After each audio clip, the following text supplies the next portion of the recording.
န်ကောက်ရောက်ရင်ပတ္တရားကိုမတွားပါနဲ့ကော့လန်ကျွန်းကိုတွားပါကော့လန်ကျွန်းဆိုတာကပတ္တရားကနေစပီဘုတ်10မိနစ်15မိနစ်လောက်ပဲစီးရုံနဲ့ရောက်သွားတယ်ရန်ကိုမှလာတဲ့ကျွန်းလှလှလေးဖြစ်ပါတယ်ကက်သလီနာကတော့ဘန်ကောက်နဲ့အနီးဆုံးကမ်းခြေဆိုရင်တော့ကော့လန်ကျွန်းကကမ်းခြေကိုနံပါတ်1 favorite ဖြစ်ဆုံးအကြိုက်ဆုံးဖြစ်ပါတယ်ကက်သလီနာဆိုရင်ကော့လန်ကျွန်းလေးကိုဖူးကတ်ထက်တောင်မှပိုကြိုက်နေပါတယ်။ Okay ဘန်ကောက်ကနေကော့လန်ကျွန်းကိုဘယ်လိုတွားကြမလဲ။ကက်သလီနာတို့ကတော့ဘုတ်9ပါပါတယ်။ဘတ်2000လောက်ကျပါတယ်။ဘန်ကောက်ကနေကိုပိုင်ကားလေးနဲ့ပဲပတ္တရားကိုတွားလိုက်ပါတယ်။ပတ္တရားမှာလေဆိပ်ရှိတယ်။အဲ့ဒီလေဆိပ်ကိုအင်္ဂလိပ်လိုဖီယာလို့ခေါ်ပါတယ်။ကက်သလီနာစကားမပီတာလေးကိုခွင့်လွှတ်ပေးနော်။အချက်သွားခြင်းတဲ့လူတွေကတော့ဘန်ကောက်မြို့ထဲမှာအီကမိုင်းဆိုတဲ့ bus station ရှိပါတယ်။ bus ကားတွေအများကြီးရှိတဲ့နေရာလေးပေါ့နော်။အဲ့ဒီနေရာလေးကိုတွားပြီးတော့မှလက်မှတ်ဝယ်ပြီးတော့ပတ္တရားကိုတွားလို့ရပါတယ်။ Okay ဘတ်ကားနဲ့ပဲတွားကားနဲ့ပဲတွားကြာချိန်ကတော့2နာရီပတ်ဝန်းကျင်လောက်ပဲကြာပါတယ်။ Okay ပတ္တရားကိုရောက်ပြီဆိုတာနဲ့ကက်သလီနာတို့လေဆိပ်ကိုပို့ခိုင်းရမယ်။ကက်သလီနာတို့ကအသွားကိုဈေးသက်သာခြင်းလို့ဘတ်50 60လောက်ပဲပေးရတယ်။တင်ဘောအကြီးကြီးကိုစီးပြီးတွားလိုက်တာ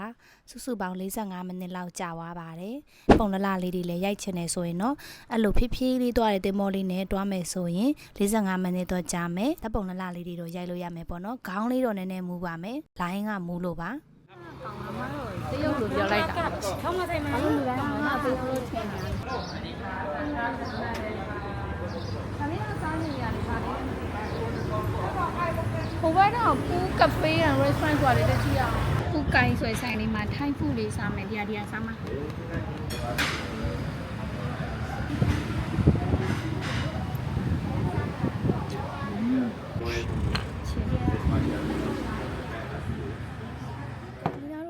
အခန်းကို booking.com တို့ trip.com တို့ agoda တို့ airbnb တို့ကနေပဲကြည့်ပြီးတော့ငားဝါလိုက်ပါတယ်။တညကိုခက်မှန်ကြီးဘတ်1000ဆိုရင်ပဲ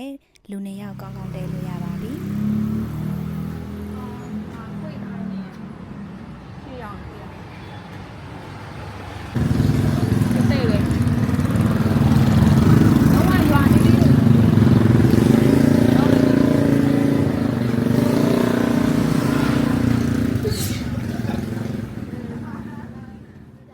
ကျွန်းပေါ်မှာကင်နာရို e-bike လေးနဲ့တပတ်လုံးပတ်ပြီးတော့မှရှောက်သွားကြပါတယ်။ကျွန်းလေးကအရန်ကိုလာပြီးတော့ကျဲပါတယ်။တောင်တက်လန်းတွေလည်းရှိတယ်။ကမ်းခြေတွေလည်းအများကြီးရှိပါတယ်။သွားလိုက်တဲ့ကမ်းခြေတိုင်းကလည်းအရန်လာပါတယ်။ဘယ်ကမ်းခြေလေးတွေကိုတွားရမလဲဆိုတာမသိဘူးဆိုရင် TikTok တို့ Facebook တို့မှာကော့လန်ကနာမည်ကြီးတဲ့ကမ်းခြေတွေဆိုပြီးတော့မှအင်္ဂလိပ်လိုရိုက်ရှာလို့လည်းရတယ်။မြန်မာလိုရိုက်ရှာလို့လည်းရတယ်။အဲ့ဒီအတိုင်းလေးပဲတွားလိုက်ရမယ်ပေါ့နော်။ Google Map လေးတော့ကောင်းကောင်းသုံးတတ်ဖို့လိုပါတယ်။ကက်သလီနာကတော့ကိုကြိုက်တဲ့ကမ်းခြေတစ်ခုကိုရွေးချယ်ထားပြီးတော့မှအဲ့ဒီကမ်းခြေမှာပဲနေတိုင်းအနားတွားယူပါတယ်။ကမ်းခြေမှာ massage တွေလည်းရှိတယ်။ snorkeling တွေလည်းလုပ်လို့ရတယ်။ jet ski တွေလည်းငားပြီးတော့မှစီးလို့ရပါသေးတယ်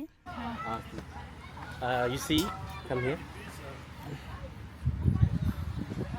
one round this one ကော့လန်မှာက jet ski ငားစီးရတာပို့ပြီးတော့ဈေးသက်သာပါတယ်။ကမ်းခြေကရေလေးတွေကအရန်ကိုငြိမ်တာဖြစ်တဲ့အတွက်ကမ်းခြေမှာရေစိမ်ရတာရေနွေးနွေးလေးနဲ့ရန်ကို relax ဖြစ်ပါရဲ့ရှင်။ My jellyfish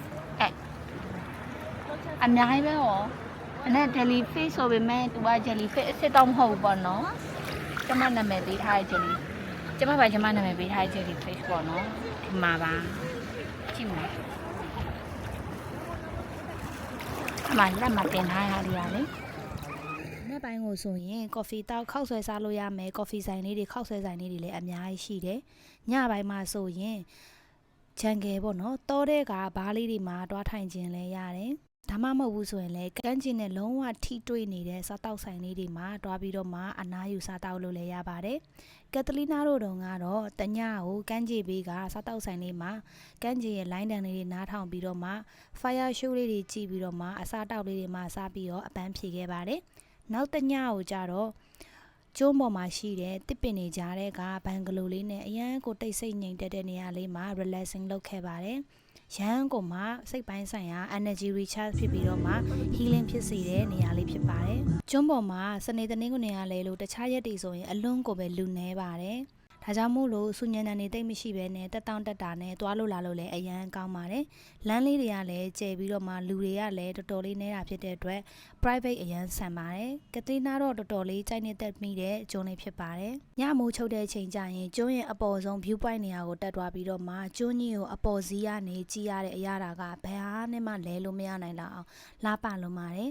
ဒီ view point လေးမှာပဲကက်သလီနာတို့ sunset ကြည့်လို့ရမယ်ညကျရင်သွားပြီးတော့မှဘီယာဘူးလေးကင်ပြီးတော့ relax လုပ်လို့ရမယ်ပတ်စံတစ်ပြားမှမကုန်မဲနဲ့အရန်ကိုလာပါတဲ့ view ကိုကက်သလီနာတို့ကြည့်ရမှာဖြစ်ပါတယ်ကက်သလီနာရဲ့ personal feeling ရဆိုရင်တော့ကက်သလီနာတွားခဲ့ဘူးတည်းများကန်းကျင်တဲ့အားလုံးထဲမှာတော့ဘန်ကောက်နဲ့အရန်ကိုနေပြီးတော့မှအရန်ကိုလာပြီးတော့မှလှုပ်ရှား activity တွေလည်းစုံပြီးတော့မှ